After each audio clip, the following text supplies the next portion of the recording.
গত ১৯ জুন রাতে white house জানিয়েছিল ইরানের বিষয়ে ২ সপ্তাহের মধ্যে সিদ্ধান্ত নেবে মার্কিন প্রেসিডেন্ট। ওই ঘোষণার পর যুক্তরাষ্ট্রের স্থানীয় সময় ২১ জুন ৭টা ৪৬ ইরানে সফলভাবে হামলা চালানো হয়েছে বলে দাবি ট্রাম্পের।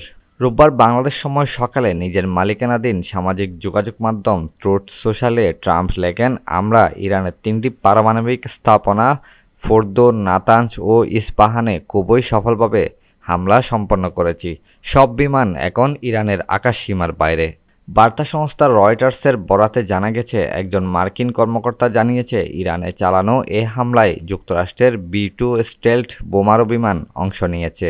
ট্রাম্পের পোস্টে বলা হয়েছে, এ হামলায় শক্তিশালীভাবে সুরক্ষিত ফোর্দো পারমাণবিক স্থাপনা নাই হয়ে গেছে।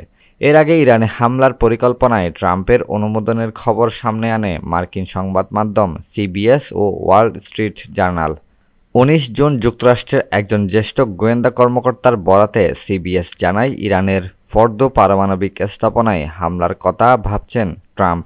তবে ইরান নিজেদের পারমাণবিক প্রকল্পগুলো বন্ধে রাজি হবে এমন আশায় হামলা শুরুর চূড়ান্ত সিদ্ধান্ত নেননি তিনি।